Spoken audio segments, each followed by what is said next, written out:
नमस्कार दोस्तों, आप सभी का चयन क्लासेस के YouTube चैनल पर एक बार फिर से स्वागत है। तो आज हम आपको राजस्थान के लोक वाद्य संबंधित पार्ट 2 के महत्वपूर्ण प्रश्न करवाने वाले, पार्ट 2 देने वाले हैं लोक वाद्य संबंधित। तो चलिए हम आज का अपना पहला प्रश्न देखते हैं। प्रथम प्रश्न, हमारा प्रथम प्रश्न है, निम्न में से माठ कौन सा वाद्य यंत्र है? माठ एक प्रकार का वाद्य यंत्र होता है। तो यहाँ हमको पूछा है कि निम्न में से माठ कौन सा वाद्य यंत्र है? सुशिर वाद्य यंत्र है, तत् वाद्य यंत्र है, अवनद वाद्य यंत्र है या घन वाद्य यंत्र है? माठ जो एक प्रकार का ताल वाद्य यंत्र होता है, अवनद वाद्य यंत्र होता है, यानी ये चमड़े से निर्मित होता है। ये सब तीन इन्फॉर्मेशन आप अच्छे से ध्यान रखनी है, इनके बारे में रटना पड़ेगा और कोई तोड़ नहीं है इनका।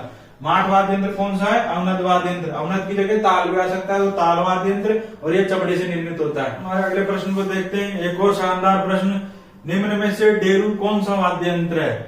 डेरू एक प्रकार का वाद्य यंत्र है, अवनद वाद्य यंत्र। अवनद वाद्य यंत्र का कहते हैं ताल वाद्य यंत्र, और ताल वाद्य यंत्र किससे निर्मित होते हैं? चमड़े से निर्मित होते हैं। दो तीन चीजें तो आपको रट लेनी है, जो भी किसी भी प्रकार से आए उसको पहले पहचानना है कि डेरू है या कोई और दूसरा प्रकार का है। जैसे एक तारा है, तो एक तारा क्या होता है हमारा? एक तारा हमारा क्या नाम से तत् वाद्य यंत्र होता है, उसमें तार लगे रहते हैं। इस प्रकार का आपको याद रखना है, देखना है पहले अच्छे से कि कोई कौन सा वाद्य यंत्र लग रहा है। यहाँ डेरू लगा लिखा हुआ है, तो डेरू कौन सा होता है? अवनद वाद्य यंत्र होता है, इसको ताल वाद्य यंत्र भी कहते हैं, चमड़े से निर्मित होता है। आगे बढ़ेंगे। अगला प्रश्न है हमारा, निम्न में से भरनी कौन सा वाद्य यंत्र है? सुशिर वाद्य यंत्र है, तत् वाद्य यंत्र है, अवनद वाद्य यंत्र या घन वाद्य यंत्र है? भरनी जो है वो एक प्रकार का घन वाद्य यंत्र होता है। घन वाद्य यंत्र काय से निर्मित होते हैं? घन वाद्य यंत्र धातु से निर्मित होते हैं। जो भरनी है वो धातु से निर्मित होता है, जैसे कोई लोहे की धातु हुई, इस प्रकार से धातु से निर्मित होता है भरनी। तो इनको रट लें आप, भरनी कौन सा वाद्य यंत्र है? घन वाद्य यंत्र है। और घन वाद्य यंत्र किससे निर्मित होते हैं? ये धातु से निर्मित होते हैं। दोस्तों हमारा आगे अगला प्रश्न है, निम्न में से डेमरू कौन सा वाद्य यंत्र है? ये डेमरू, अब ये अटपटांग से नाम है, उनको रटने पड़ेंगे। ये क्या है, अभी तक आए नहीं है, लेकिन आने की पूरी संभावना है। अगर मान लो एग्जामिनर का दिमाग घूम गया, पुराने प्रश्न की जगह नया प्रश्न बनाने की सोच रही, तो ये अभी तक पूछे हुए नहीं है। इसलिए मैं आपको पहले सारे प्रकार के प्रश्न एक बार में करा देना चाहता हूँ, फिर इसके बाद मैं आपको अभी आए हुए हैं वो भी करवाऊंगा। तो अभी देखते हैं हम कि डेमरू कौन सा वाद्य यंत्र है? सुशिर वाद्य यंत्र है, तत् वाद्य यंत्र है, अवनद वाद्य यंत्र है या घन वाद्य यंत्र है? जो डेमरू होता है ये ताल वाद्य यंत्र है, चमड़े से निर्मित होता है। चमड़े से निर्मित कौन सा वाद्य यंत्र होता है जिसको ताल के अलावा और क्या कहते हैं? अवनद वाद्य यंत्र कहते हैं। तो हमें तीनों चीज याद रखनी है। डेमरू एक अवनद वाद्य यंत्र है जिसको ताल वाद्य यंत्र भी कहते हैं, और ये चमड़े से निर्मित होता है। अगला प्रश्न है, निम्न में से झांझ कौन सा वाद्य यंत्र है? निम्न में से झांझ कौन सा वाद्य यंत्र है? अब झांझ जैसे इजी सा है, आपको नाम से समझ में आ रहा होगा। झांझ किससे बनता है? झांझ धातु से बनता है, धातु से निर्मित होती है झांझ। देखे हो ना, झांझ मंजीरे टाइप झांझ होती है, उसको शादी ब्याह में बजाते हुए देखा होगा आपने, कभी भजन भक्ति के माहौल में बजाते देखा होगा। तो झांझ कौन सा वाद्य यंत्र है? अब यहाँ पे देखिए आप, धातु से निर्मित कौन सा वाद्य यंत्र का टाइप है? तो झांझ होता है एक घन वाद्य यंत्र होता है, जो धातु से निर्मित होता है। इसका आंसर हमारा घन वाद्य यंत्र होगा। हमारा अगला प्रश्न है, निम्न में से डफ कौन सा वाद्य यंत्र है? आपको ध्यान होगा, एक फिल्म आई थी मिस्टर इंडिया, उसमें एक गाना था कि डफली वाले डफली बजा। तो वैसे ये डफ है, डफली होती है वो छोटी होती है, और डफ जो होता है वो बड़ा होता है उससे। तो उस चीज से याद रखना भाई, मिस्टर इंडिया के अंदर डफली बजाई थी, ये डफली नहीं है, डफ है। तो जो डफ होता है वो किस प्रकार का वाद्य यंत्र होता है, यहाँ पर हमसे पूछा है। तो डफ, अब डफ के अंदर क्या है? ये जो डफ वाद्य यंत्र है, चमड़े से निर्मित, चमड़ा लगा रहता है इसके आगे, उसको हाथ से बजाया जाता है। कई लोग किसी जैसे लकड़ी वगैरह से ही बजा देते हैं। तो ये डफली से बड़ा होता है, और डफ होता है। और ये किस प्रकार का वाद्य यंत्र है? यहाँ पर ये ताल वाद्य यंत्र है, अवनद वाद्य यंत्र कहते हैं इसको। इसका आंसर होगा अवनद वाद्य यंत्र। आगे बढ़ेंगे। हमारा अगला प्रश्न है लोक वाद्य संबंधित, निम्न में से टाक, ये टाक नहीं है, सरनेम नहीं है, टाक है। टाक दिया किसी को, टाक कौन सा वाद्य यंत्र है? यहाँ हमसे पूछा गया इसी किस्म टाक। अब यह देखिए, सुशिर वाद्य यंत्र है, तत् वाद्य यंत्र है, अवनद वाद्य यंत्र है या घन वाद्य यंत्र है? तो टाक है, ये भी चमड़े से निर्मित होता है, और इसको ताल वाद्य यंत्र भी कहते हैं। तो सीधा सा आपको समझ में आएगा टाक वाद्य यंत्र कौन सा है? अवनद वाद्य यंत्र है, याद कर ले। ताल वाद्य यंत्र भी कहते हैं इसको। हमारा अगला प्रश्न है, निम्न में से चंग कौन सा वाद्य यंत्र है? अब यहाँ पे चंग आपने नाम सुना ही होगा। चंग अधिकतर होली में बजते हुए देखे होंगे आपने, होली के त्योहार में चंग बजाया जाता है। तो चंग कौन सा वाद्य यंत्र है? सुशिर वाद्य यंत्र है, तत् वाद्य यंत्र है, अवनद वाद्य यंत्र है या घन वाद्य यंत्र? चंग जो है ये भी एक चमड़े से निर्मित वाद्य यंत्र होता है, इसको ताल वाद्य यंत्र कहते हैं। ये भी एक अवनद वाद्य यंत्र है। तो इसको भी याद कर ले। अवनत वाद्य यंत्र है। आप सोच रहे होंगे कि अवनत और ध्वनि पे चल रही है, मैं आपको ये पहले इसलिए याद करा रहा हूँ जिससे आप इनमें कंफ्यूज न हो, आपको अच्छे से रट जाएंगे, क्योंकि इनमें क्या कंफ्यूजन का काम बहुत ज्यादा हो जाता है कई बार। ये दोनों ऐसे ही है, घन और अवनत दोनों इस तरह से कंफ्यूज कर देते हैं, इसलिए मैं पहले आप दोनों को, आप लोगों को पहले ये करवाना चाहता हूँ, इसलिए ये करवा रहा हूँ। चंड कौन सा वाद्य यंत्र है? अवनत वाद्य यंत्र है। अगला प्रश्न है, निम्न में से टिकोरी कौन सा वाद्य यंत्र है? ये कोई टीका वीका नहीं है भाई, ये टिकोरी एक प्रकार का वाद्य यंत्र होता है, और ये जो क्या है, ये धातु से निर्मित होता है। आप समझ जाएंगे धातु से निर्मित कौन से वाद्य यंत्र होते हैं हमारे। सुशील वाद्य यंत्र होते हैं कि तत्व वाद्य यंत्र होती है, अवनत वाद्य यंत्र होता है या घन वाद्य यंत्र होता है। टिकोरी जो है एक प्रकार का घन वाद्य यंत्र है, धातु से निर्मित होते हैं, तो इसको आप याद कर लें अच्छे से। हमारा अगला प्रश्न है, निम्न में से मांदल कौन सा वाद्य यंत्र है?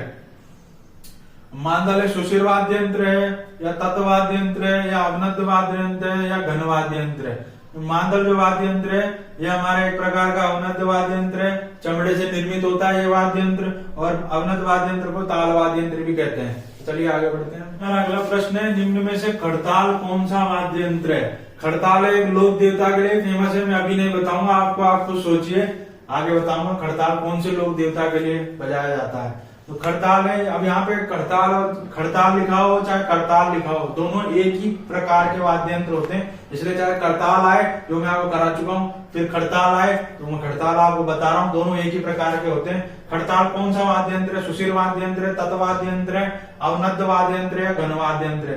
करताल हो या खड़ताल हो, ये सब धातु से निर्मित होते हैं, और धातु से निर्मित वाले जो हमारे वाद्य यंत्र होते हैं उनको हम कौन से वाद्य यंत्र कहते हैं?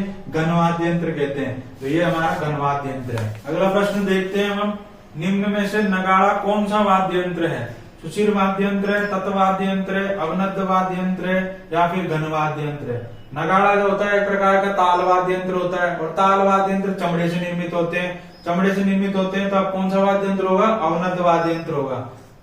तो आप हमारे वीडियो को बार बार देखें तो आपको ऐसे ही रट जाएंगे, जब तक नहीं देखेंगे तब तक फिर कंफ्यूजन ही रहेगा, इसलिए बार बार देखें जिससे आपको और कहीं इधर उधर भटकना ना पड़े।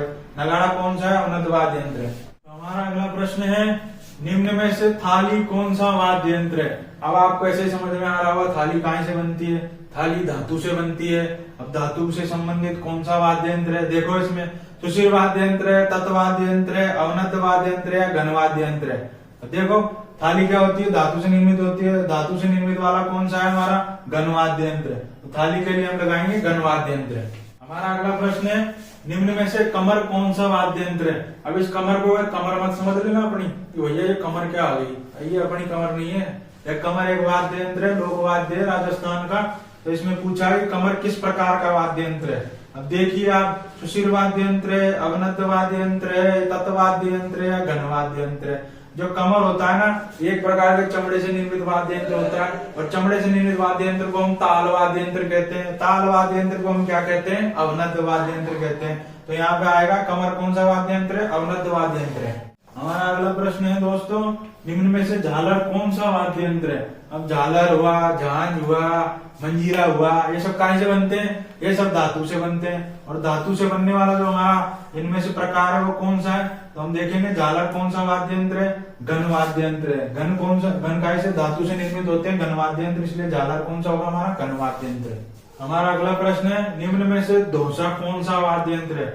अब ये ना तो डोसा मत समझ लेना, डोसा को कोई डोसा समझ ले, अरे भाई डोसा नहीं है ये डोसा है, और ना ही घोंसा समझ लेना कि भैया कोई घोंसा तो नहीं है, ना तो घोंसा मारना है ना डोसा जाना है। ये एक प्रकार का वाद्य यंत्र है जिसका नाम है डोसा। डोसा इडली डोसा भी नहीं है, डोसा है। डोसा लोक वाद्य यंत्र कौन सा प्रकार का है इनमें से? ये जो डोसा वाद्य यंत्र है हमारा, ये क्या नाम से? चमड़े से निर्मित होता है। चमड़े से जो निर्मित होता है उसको हम क्या कहते हैं? उसको हम ताल वाद्य यंत्र। मैं बार बार बोल रहा हूँ ताल वाद्य यंत्र, क्योंकि कई बार अवनत की जगह ताल लिखा है, कंफ्यूज नहीं होना है अपन को। तो डोसा कौन सा वाद्य यंत्र है? अवनत वाद्य यंत्र है, और अवनत वाद्य यंत्र को हम ताल वाद्य यंत्र कहते हैं। आगे बढ़ते हैं, हमारा अगला प्रश्न है, निम्न में से घड़ा कौन सा वाद्य यंत्र है? घड़ा आपने देखा हुआ हमारे घरों में भी पाया जाता है। ये मिट्टी का घड़ा भी हो सकता है और हमारा स्टील का घड़ा भी हो सकता है, लेकिन ये स्टील का घड़ा होता है। हमने भजन संध्याओं में, रात्रि जागर जगरातों में जागरण कई बार देखा हुआ घड़ा वो हाथों से बजाते हुए। तो स्टील का घड़ा होता है, धातु से निर्मित होता है। धातु से निर्मित कौन सा हमारा वाद्य यंत्र होता है? घन वाद्य यंत्र होता है। गैसे घड़ा और गैसे घन, ऐसे याद रख लेंगे घन वाद्य यंत्र। अगला प्रश्न देखते हैं, निम्न में से खंजरी कौन सा वाद्य यंत्र है। यहाँ हमसे पूछा गया है कि खंजरी, तो कोई खंजर वंजर नहीं है, ये खंजरी एक प्रकार का वाद्य यंत्र होता है। ये कौन सा वाद्य यंत्र है, किसमें पूछिए यहाँ, सुशिर वाद्य यंत्र है, तत् वाद्य यंत्र है, अवनद्य वाद्य यंत्र है या घन वाद्य यंत्र है। जो खंजरी है एक प्रकार के चमड़े से बना हुआ वाद्य यंत्र होता है, और चमड़े से बने वाद्य यंत्र को हम क्या कहते हैं, अवनद्य वाद्य यंत्र कहते हैं। और एक चीज और कहते हैं, ताल वाद्य यंत्र। ये अच्छे से याद रखेना, ताल वाद्य यंत्र अवनद्य वाद्य यंत्र को कहते हैं, चमड़े से निर्मित होता है ये। और खंजरी कौन सा वाद्य यंत्र है, अवनद्य वाद्य यंत्र है, ताल वाद्य यंत्र है। अगला प्रश्न देखते हैं, निम्न में से चिमटा कौन सा वाद्य यंत्र है। सीधा सा समझ में आ रहा है, चिमटा। चिमटा कहाँ से बनता है, धातु से बनता है। और धातु से संबंधित कौन सा वाद्य यंत्र होता है, अवनद होता है कि घन होता है कि तत्वाद्य यंत्र होता है, सुरेश वाद्य यंत्र होता है। तो चिमटा जो है हमारा कौन सा वाद्य यंत्र है, हमारा धातु से निर्मित होता है, घन वाद्य यंत्र। जैसे घड़ा होता है वैसे चिमटा होता है, थाली होता है, ये सब क्या एक ही प्रकार के वाद्य यंत्र है, घन वाद्य यंत्र है। और घन वाद्य यंत्र कैसा वाद्य यंत्र है हमारा, ये हमारा धातु से निर्मित वाद्य यंत्र है। अगला प्रश्न देखते हैं, निम्न में से नौबत कौन सा वाद्य यंत्र है। अब यहाँ पूछा है कि हमारे पास नौबत जो होता है वो कैसा वाद्य यंत्र है। सोचिए, आपने सुना होगा है नौबत, शादी ब्याह में कई बार क्या बोलते, पुराने जमाने में बजाया जाता था, राजा महाराजा के टाइम में भी नौबत। तो आप ध्यान रखिए कौन सी प्रकार हो सकता है नौबत। नौबत कौन सा वाद्य यंत्र है, घन वाद्य यंत्र है, अवनद्य वाद्य यंत्र है, सुशिर वाद्य यंत्र है या तत्वाद्य यंत्र है। नौबत एक प्रकार का ताल वाद्य यंत्र होता है। ताल वाद्य यंत्र को हम क्या कहते हैं, अवनद्य वाद्य यंत्र कहते हैं। ये चमड़े से निर्मित होता है। तो चलिए अब आगे बढ़ते हैं। हमारा अगला प्रश्न है, निम्न में से घुंघरू कौन सा वाद्य यंत्र है। अब घुंघरू से आप समझ ही रहे होंगे, घुंघरू कैसे बनता है। घुंघरू धातुओं से बनते हैं, पैरों में पहने जाते हैं। अब इसका हमें टाइप पूछा है, तो हमको देखना है कौन सा टाइप है इसमें। घुंघरू कौन सा वाद्य यंत्र है, धातु से निर्मित है। धातु से निर्मित कौन सा होता है, हमारा घन वाद्य यंत्र होता है। गैसे घुंघरू और गैसे घन, तो घन वाद्य यंत्र हो जाएगा हमारा, और ये धातु से निर्मित होता है। हमारा अगला प्रश्न है, निम्न में से घेरा कौन सा वाद्य यंत्र है। अब ये कोई घेरा वेरा नहीं है कि कोई गढ़ का घेरा डालने गया हो कोई, तो समझ लो भैया कौन सा घेरा है ये घेरा एक प्रकार का लोक वाद्य होता है, एक प्रकार का वाद्य यंत्र है घेरा। और इसने पूछा है कौन सा वाद्य यंत्र है, सुशिर वाद्य यंत्र है, तत्वाद्य यंत्र है या अवनद्य वाद्य यंत्र है, घन वाद्य यंत्र है। अब घेरा से घन मत लगा देना, घन वाद्य यंत्र नहीं है। घेरा जो है एक प्रकार का अवनद्य वाद्य यंत्र है, यानी चमड़े से निर्मित होता है। और इसको अवनद्य वाद्य यंत्र को हम क्या कहते हैं, ताल वाद्य यंत्र। तो इसका आंसर होगा अवनद्य वाद्य यंत्र। दोस्तों, आज हमने आपको लोक वाद्य से संबंधित पार्ट 2 प्रोवाइड करा है। तो हमारे वीडियो को ज्यादा से ज्यादा लाइक करें, शेयर करें और सब्सक्राइब करें, जिससे हमारा प्रोत्साहन बढ़े और हम आपको नए नए टॉपिक्स जो भी हमारे राजस्थान के हिस्ट्री हो, हमारा संस्कृति हो या फिर कलाओं से संबंधित नए नए टॉपिक्स आपको देते जाएं और आप उनको अच्छे से याद करें। हम जो भी आपको प्रश्न दे रहे हैं वो आपको संपूर्ण प्रश्न दे रहे हैं, उसके अलावा आपको कहीं और से पढ़ने की जरूरत भी नहीं पड़ेगी। और इन्हीं में से हमारे प्रश्न रिपीट होते हैं। तो हमारा आपसे निवेदन है, ज्यादा से ज्यादा हमारे जो वीडियो है उनको शेयर करें, लाइक करें और हमारे चैनल को सब्सक्राइब करें, जिससे हमें प्रोत्साहन मिल सके। जय हिंद, जय भारत।